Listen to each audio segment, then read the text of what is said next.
নবীজি সাল্লাল্লাহু আলাইহি ওয়াসাল্লাম বলেন, লা আইয়া আখুযা আহাদুকুম আহবুলাহু খায়রুল লাহু মিন আইয়াসআলান নাস। দেখেন কি কয়, তোমাদের কেউ রশি নিয়ে জঙ্গলে যাইবা, যাওয়ার পর লাকড়ি সংগ্রহ করবা, করার পর ওই রশি দিয়ে বাঁধবা, বাঁধার পর ওই লাকড়ি নিয়ে তুমি হালাল উপার্জন করবা। আমি নবী অন্য কোনো মানুষের কাছে হাত পাতার চাইতে তোমার এই পেশাটাকে ঘোষণা শ্রেষ্ঠ বলে ঘোষণা করলাম।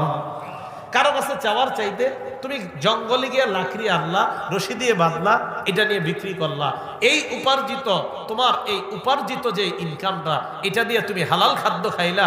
আমি নবী তোমাকে বলে দিচ্ছি, মানুষের কাছে চাওয়ার চাইতে এই রশি দিয়া লাকড়ি বেঁধে বিক্রি করে হালাল খাদ্য খাওয়া, এটা ভিক্ষা করার চাইতে অনেক বেশি উত্তম কাজ আমি নবী ঘোষণা দিলাম। তাহলে নিজের উপার্জিত হালাল খাদ্য খাবো তো আমরা ইনশাআল্লাহ। নিজের হালাল উপার্জিত অর্থ দিয়ে যেন আমরা হালাল খাদ্য পেটে ঢুকাইতে পারি, আল্লাহ তৌফিক দান করেন।